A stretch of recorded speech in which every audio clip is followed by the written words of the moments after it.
December 1988, Kansas City. Robert Berdella finally confessed to kidnapping, raping, torturing, and then killing 6 men, 4.5 years after the murder of his first victim. To him, they weren't living, feeling, breathing individuals. They were literally just pieces of meat, and he would do with them what he wanted. He took hundreds of photos and kept vivid, detailed notes to document his macabre acts, using ever-increasing twisted methods to cause unimaginable pain and suffering. This was not a spree killing. This was not somebody out of control of their actions.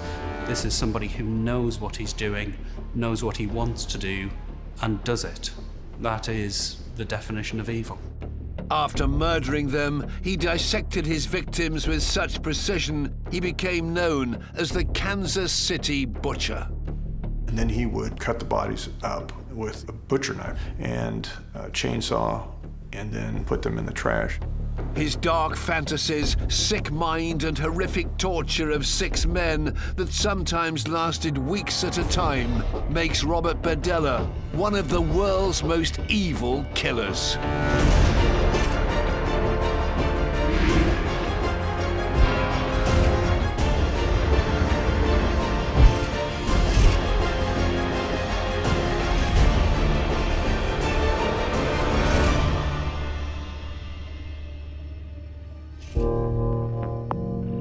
April the 2nd, 1988, Kansas City, Missouri.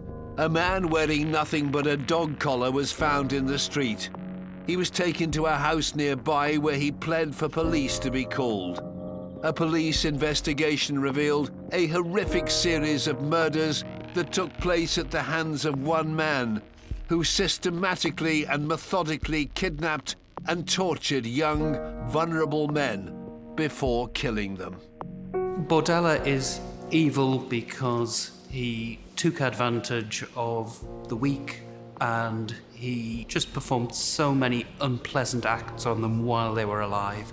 For Berdella, it's more than just killing, it's cruelty. After claiming his first victim in 1984, he went on to murder 5 more men, each time increasing the level of pain and suffering that he caused them.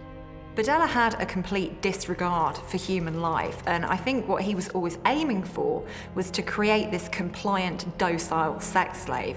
And some of his victims, he treated them so brutally that they died as a result of the torture, as a result of him trying to deprive them of all of their sensations. Rick Holtzclaw was the assistant prosecutor for the Sex Crimes Unit in Kansas City.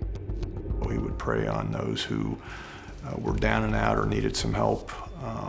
He would befriend them or take them in, and that's how it would begin. Berdella's crimes would go unnoticed for years until one day one of his victims managed to escape and call for help. Troy Cole was the lead detective on the case. We decided to bring in a backhoe to dig up that one particular spot where it looked like it might have had a grave marker to it. And sure enough, on the second scoop of the backhoe, it pulled up a human head. And that was the first time that I realized we had a homicide investigation, and it was probably going to be a big investigation. Until this point, Berdella was seen as an upstanding member of the local community. Roy Orth was a sergeant with the Kansas City Police Department. Robert Berdella was a member of the arts community in Kansas City, Missouri, a former student of the Kansas City Art Institute. He was involved in his neighborhood crime watch program, and as I remember, was even a court-appointed advocate for juveniles through the Kansas City, Missouri juvenile justice system.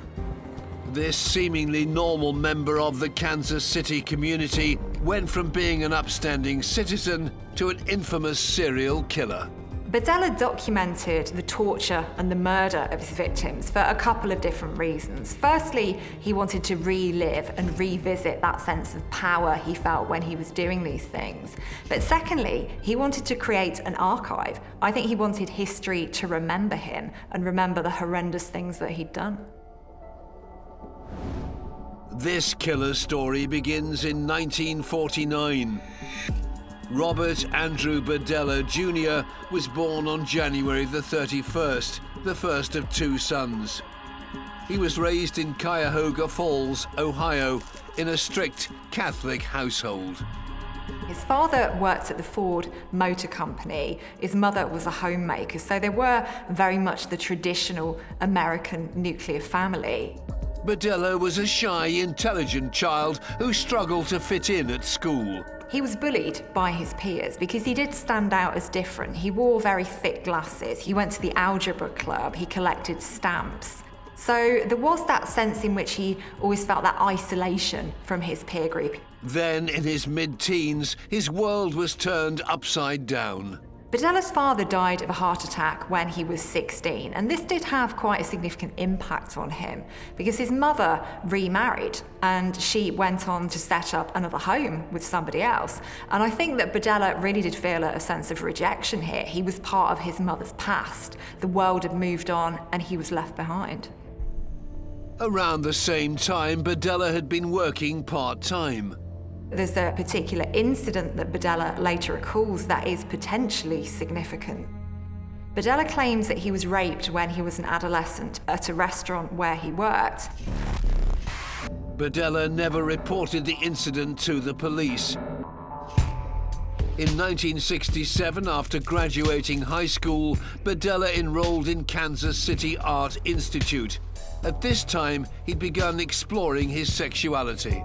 He'd realised that he was certainly gay, and it was pretty apparent to him that his father would not have approved of that.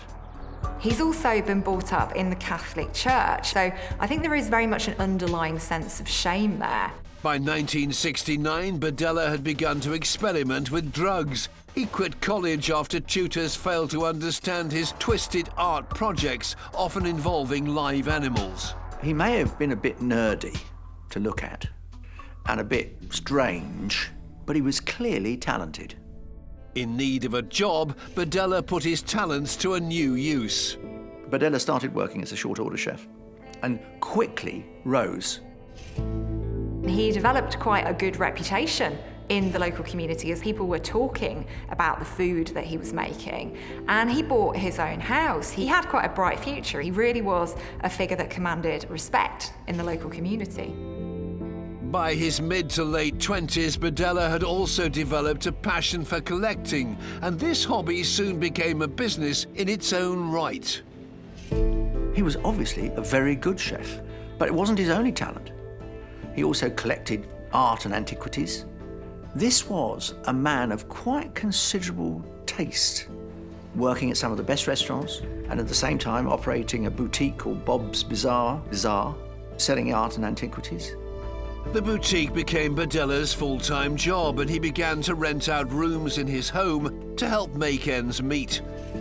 Some of those lodgers were vulnerable young men who'd receive bed and board in return for carrying out jobs around the house and at his antique shop. People who'd run away from home, young gay men, couples, rather a sort of benevolent figure. As far as the local community concerned, an entirely upright and straightforward citizen. In 1984, Berdella's behaviour began to get bizarre. His house had become literally a warehouse of all sorts of odd objects. This man, who previously had been sort of pillar of the local community, was becoming increasingly odd. And he also, I think, began to despise the young men who came seeking shelter. In March that year, aged 35, Berdella began a relationship with a 19-year-old male former sex worker, Jerry Howell. Berdella knew his dad, who also had a stall in the flea market. So Jerry hung around with his dad, so Berdella knew both of them well. Jerry had had some issues with drugs. He'd had some issues with the criminal justice system. And I think Berdella was seen to be this trusted figure. So when Berdella offers to help him, he offers to lend him money. Jerry takes him up on this. He doesn't pay him back, though. On July the 5th, 1984, he picked Jerry up from the flea market to help with some jobs. But Jerry was more interested in getting loaded. Berdella gave him drugs and alcohol, and they headed home. But getting increasingly frustrated with Jerry using him, Berdella gave Jerry some stronger medication that caused him to pass out. When the victim became virtually unconscious, Berdella would inject him with drugs, giving him absolute control over the body. He would then repeatedly rape the victim over a very extended period, in this case, 27 hours. When he returned from work, the torturing continued. He's not only sexually assaulted, he is struck with a metal ruler, he's given a cocktail of drugs before he's even killed. So we have a mixture of somebody who's going to be confused by what's going on, they're going to be confused by the drugs they've been given, and then he's being physically and sexually assaulted. It's just a horrific way to die. The following night, Jerry was dead. Berdella had meticulously detailed the torture and murder in extensive notes and photographs. One of the things that Berdella did immediately after Jerry had died was to note down and describe precisely what he did with the body, which effectively was to drain it of blood and then dismember it and wrap it up in garbage bags. He kept a detailed record because, in many ways, that was the kind of character that he was. He took pride in his work.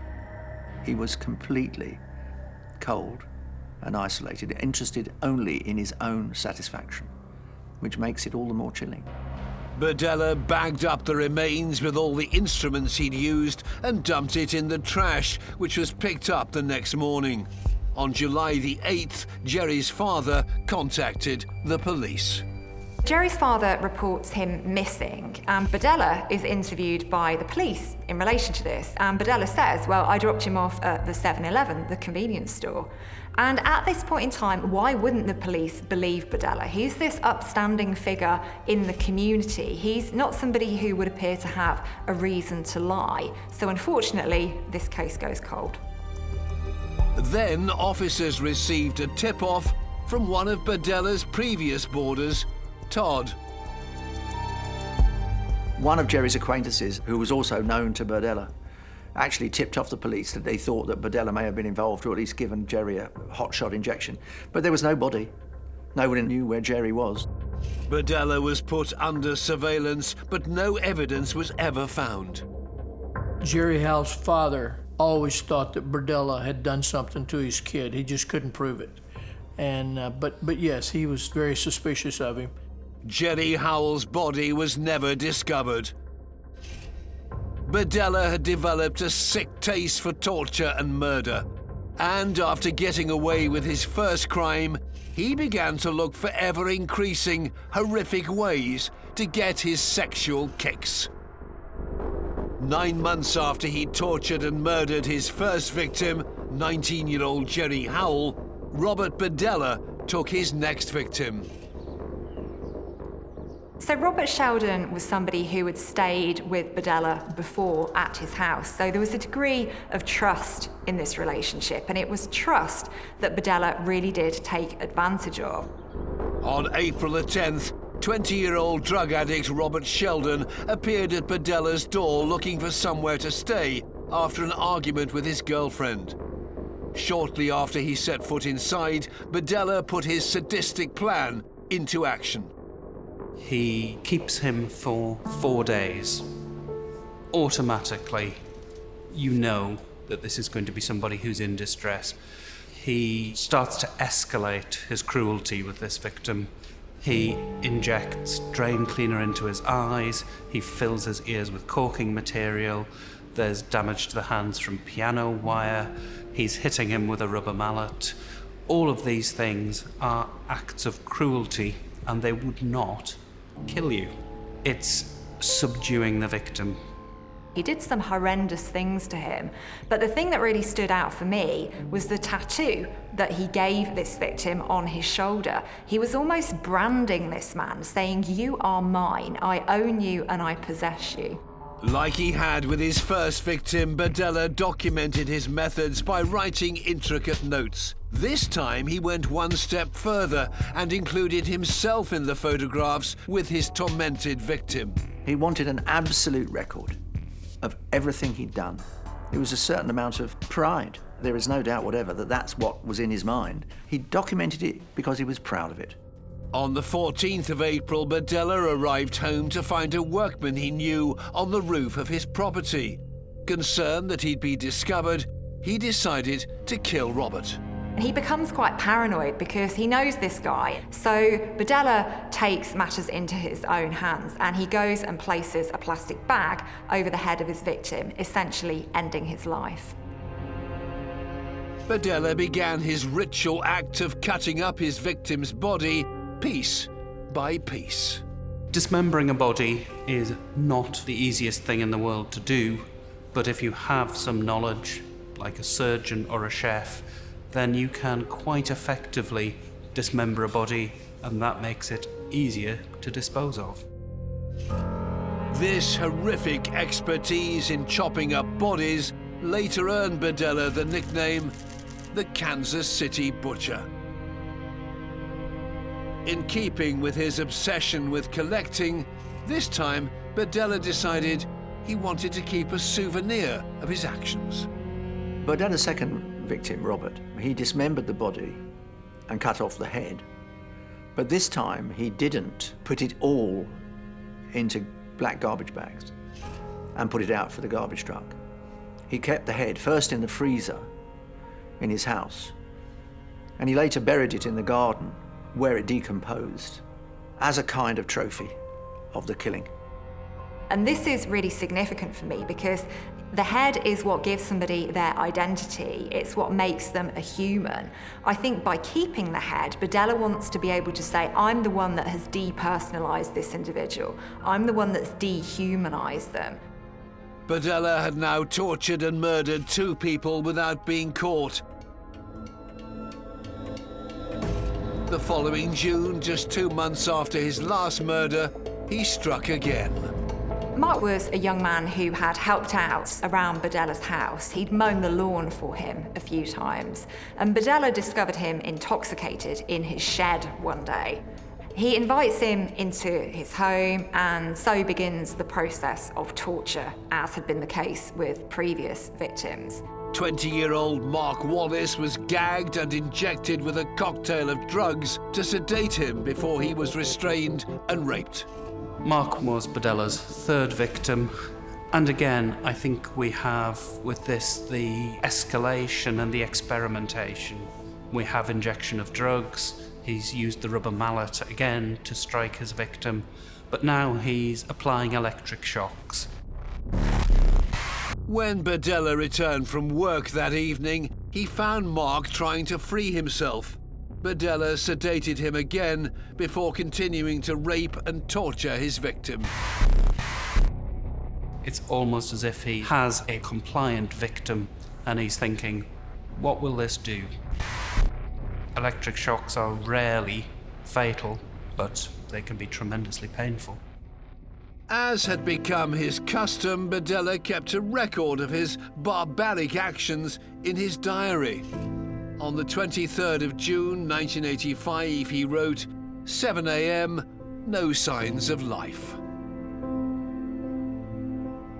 He died as a result of the torture. And in previous cases, we've seen this happen before. Once again, Berdella lived up to his alter ego of the Kansas City Butcher. He's dismembered with a safety razor, a knife and a saw, and then literally left out with the rubbish. With 3 local men now missing, rumors amongst Kansas City sex workers began to spread. The male sex workers of Kansas City had developed quite a wariness of Robert Berdella. He'd developed something of a reputation at this time for being aggressive with people, for wanting to tie them up, wanting to aggressively rape them. So there was definitely a sense in which this guy was somebody to steer clear of. This guy was potentially dangerous. Berdella was well known for haunting what you might describe as gay bars, as the gay community. But he was also very well known for wanting to be in complete control. He did not have a good reputation, and many of the people that came into contact with him warned each other in that really quite small community. Despite his reputation, some still trusted him. On the 26th of September 1985, Walter Ferris, a married man and acquaintance of Berdella, turned up at his house. Once he set foot inside, his fate was sealed. Walter asked Berdella whether he could stay at his house, and I think in this, Berdella sees another opportunity. And so begins a process again of torture and of absolutely horrendous pain and discomfort. Berdella found new ways to inflict more suffering to his victim. With Berdella's fourth victim, we've got another development of the behaviour. We've still got electric shocks that he'd used on his previous victim. We've got injection of drugs. We've got sexual assault. And one of the things he uses with this victim is ketamine. Ketamine is a tranquilizer. It is used therapeutically, but it's known that it can cause horrific hallucinations, and it has to be used very carefully in a therapeutic environment. So potentially we're looking at all sorts of horrible hallucinations added to the horrible things that are actually happening to him. It is a horrific set of circumstances that one cannot even really begin to imagine. Yet again, Berdella documented each and every step in minute detail. Berdella by now was escalating his torture. Extraordinary things were done to these poor men. And yet again, there was an exact record of what he could survive.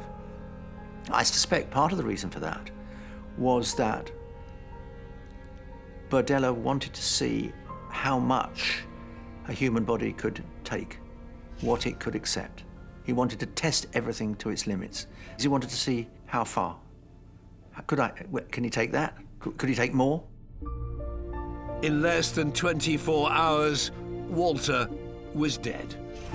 Walter Ferris died at around midnight, the day after he was captured by Robert Berdella. Berdella disposed of Walter's body in the usual fashion, so he dismembered it in his bathtub and he put the pieces of Walter's body out with the trash.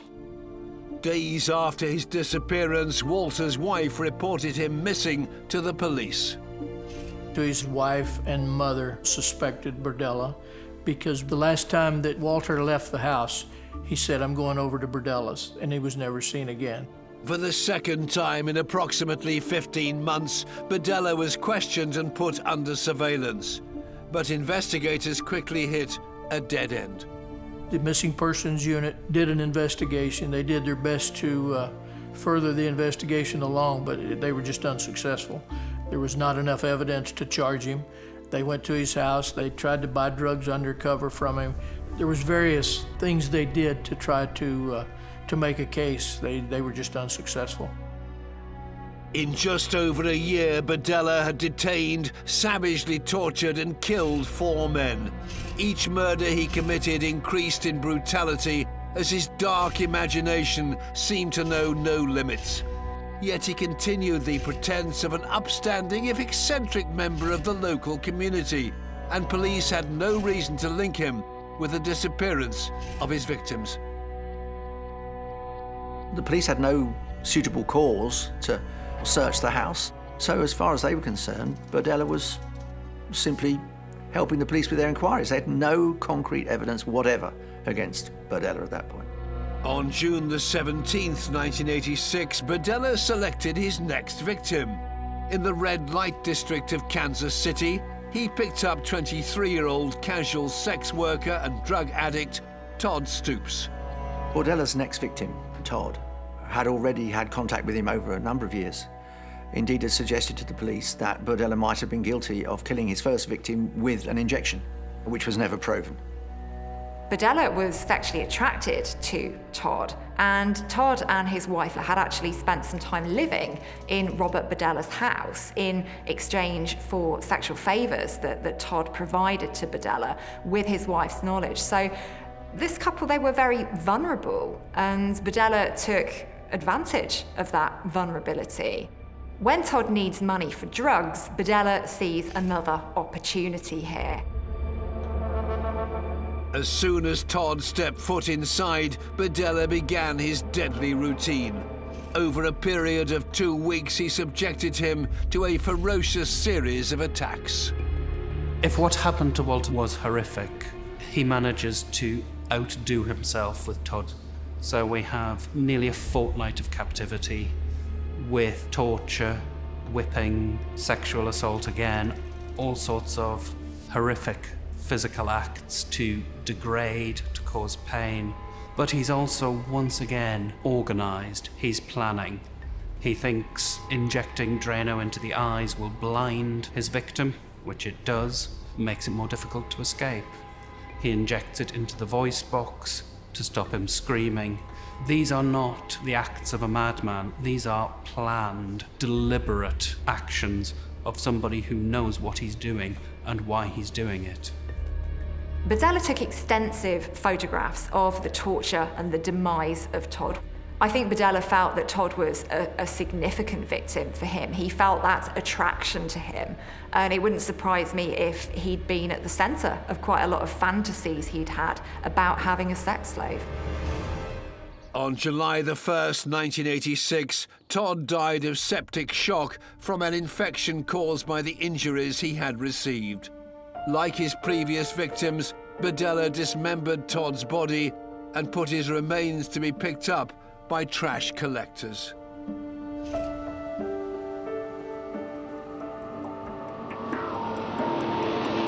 On the 23rd of June 1987, a little less than a year later, the Kansas City butcher saw his next opportunity.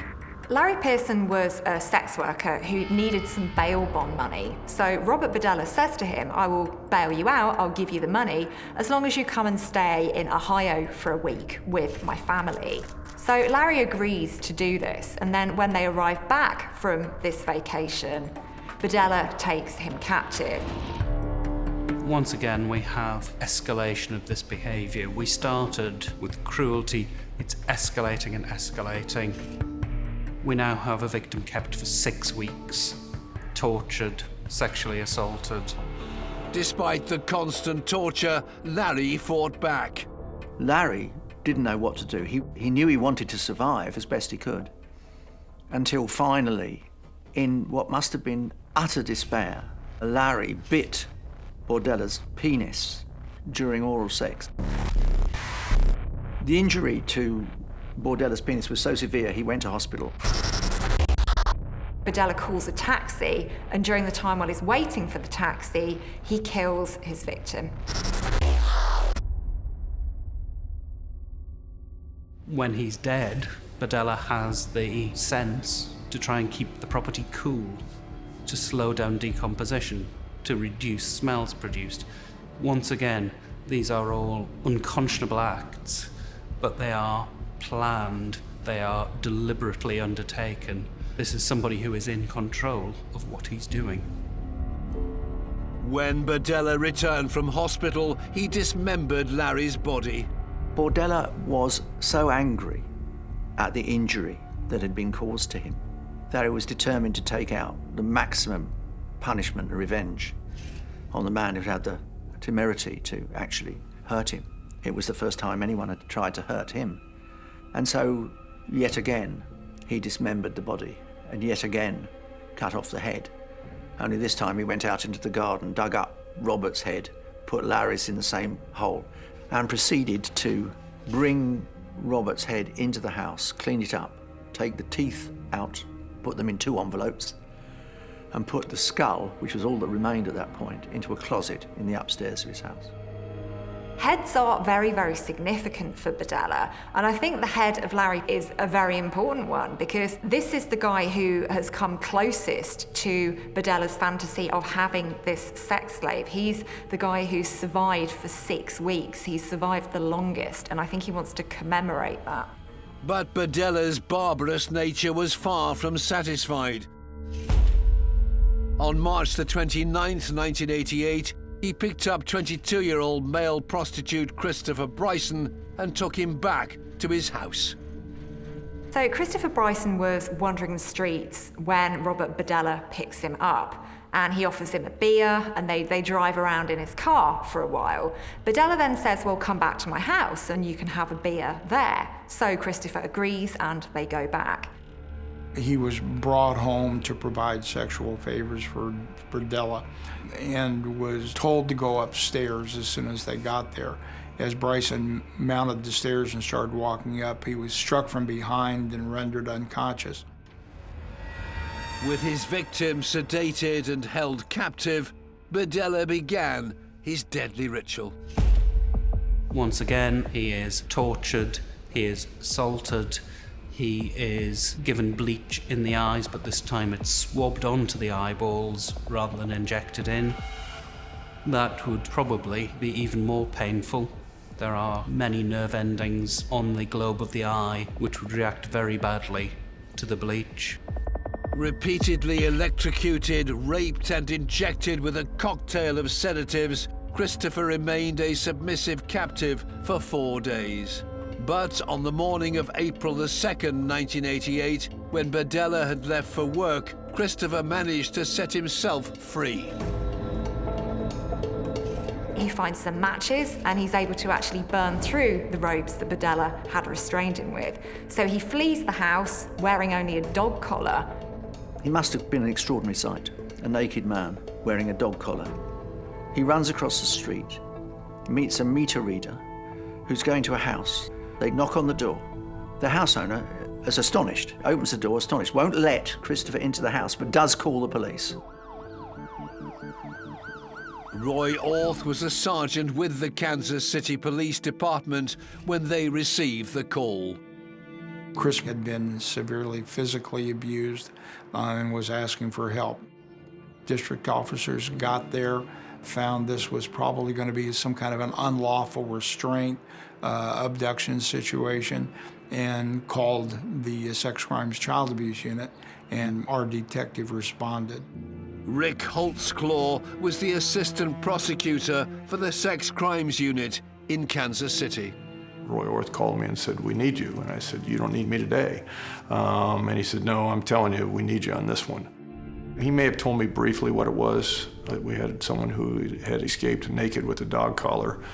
It became evident that they were going to need some assistance, so I went to the home on that Saturday afternoon, and we began the investigation, getting search warrants, and that's how it began.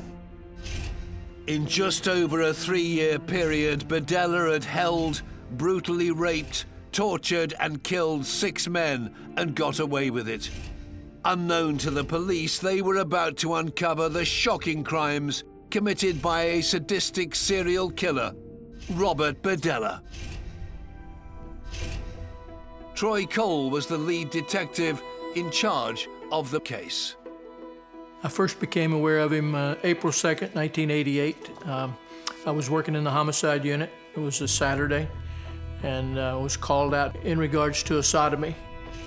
The guy alleged that he had been kidnapped and held captive for a number of days, and I was the duty sergeant, which meant that I handled the homicides, the robbery, and the sex crimes for that particular day.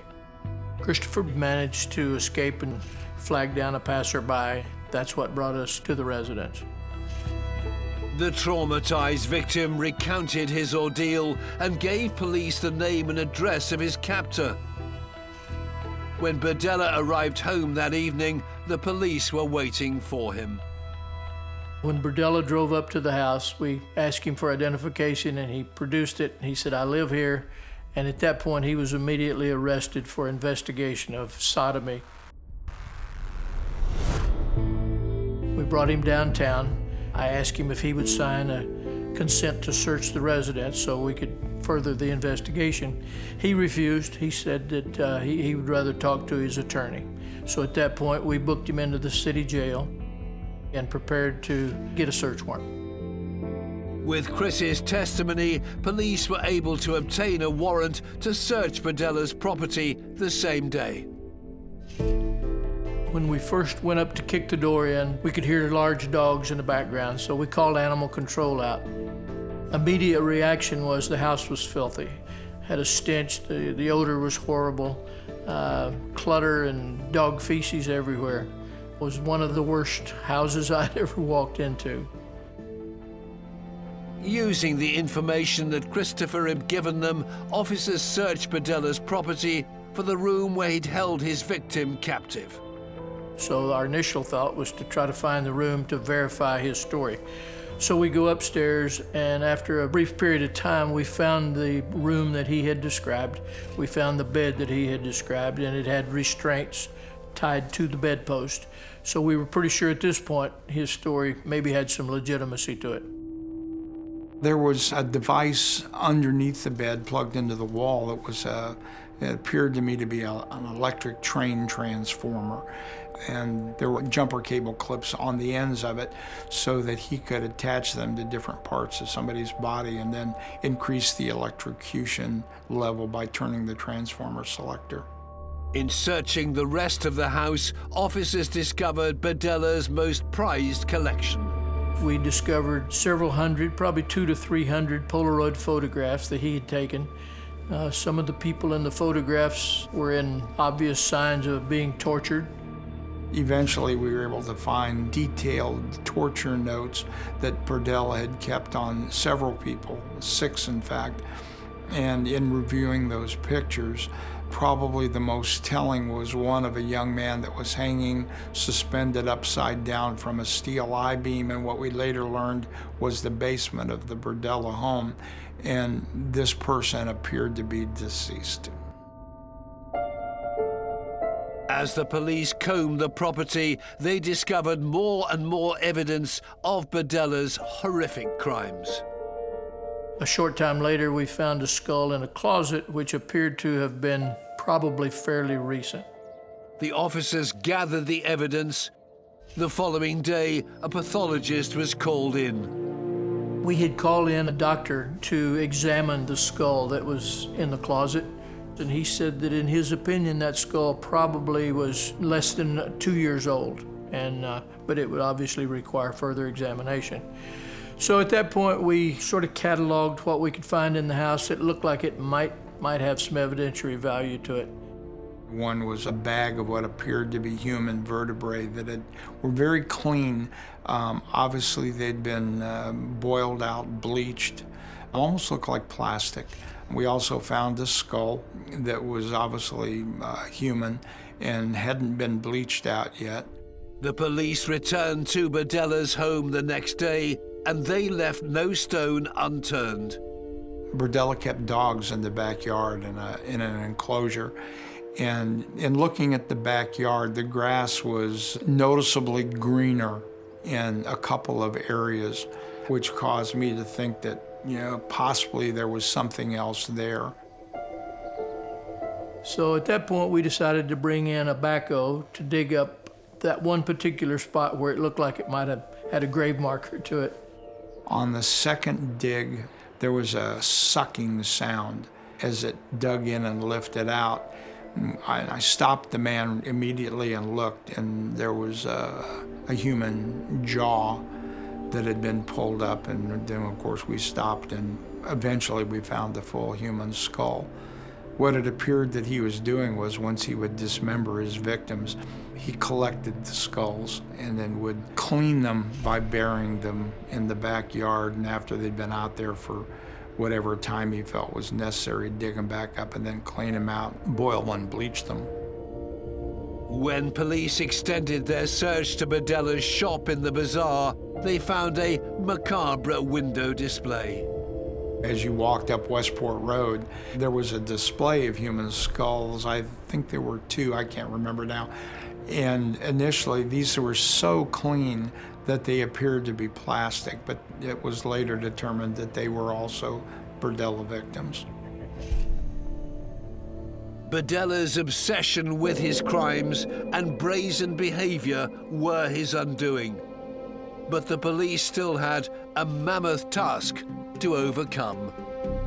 Our biggest challenges early on were identifying all these people that were in the Polaroid photographs. We had no idea when we started the investigation who any of them were.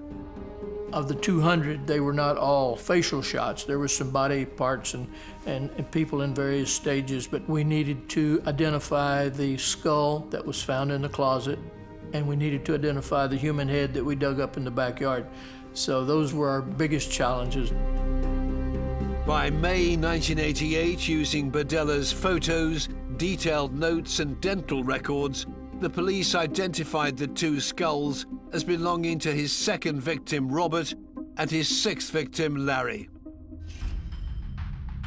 On August the 3rd, 1988, at Jackson County Circuit Court, Berdella stood before the Circuit Court Judge, Alvin Randall, charged with the first-degree murder of Larry. The state decide that they're going to pursue a prosecution for the murder of Larry first. But before they get very far, Berdella actually confesses. He pleads guilty. I think everyone was stunned. Strategically, I think it was a great move on the defense team because at that time kept the state from filing the death penalty charges against him. Everyone was surprised. I think he pled guilty because he was scared of the death penalty. And I think he felt like we were going to go for the death penalty. And at that point, he started working out a deal with his attorney to, let's try to cut a deal to save my life. As the prosecution prepared to take Berdella to trial for the murder of his second victim, Robert, he made a plea bargain. Part of the guilty plea was that Berdella sat down with his two defense lawyers and then also with Mr. Hall and Mr. Reeder, the prosecutor and the assistant prosecutor from the murder division. And they spent 2 days under oath on the record, and he would lay out what he did to these victims. From the 13th to the 15th of December, Berdella fully confessed to all 6 murders. We spent 3 days with him over in the Jackson County Jail, and he was very matter-of-fact in describing all of the murders. Basically, he didn't show any remorse. I think he enjoyed reliving and describing what he had done to the victims. I think he got a charge out of it, and it was a pretty compelling 3 days. Berdella is incredibly proud of these murders, of this project, of this extended experiment that he's been conducting. And he really does enjoy reliving this and telling people who appear to want to hear about it. By revealing the true horror of his crimes to the authorities, he avoided the death penalty. On December the 19th, 1988, at Jackson County Circuit Court, Berdella was sentenced. Berdella receives 2 life sentences for first-degree murder and 4 conditional life sentences for second-degree murder. But less than 4 years later, on October the 8th, 1992, Berdella died in Missouri State Penitentiary from a heart attack. He was 43. In just over 3 years, he meticulously planned, documented, and implemented the brutal rape, torture, and murder of 6 men. He then cut up their bodies with such methodical precision, he earned the nickname the Kansas City Butcher. The prolonged torture of his victims and his obsession with his own terrifying deeds would make Robert Berdella one of the world's most evil killers.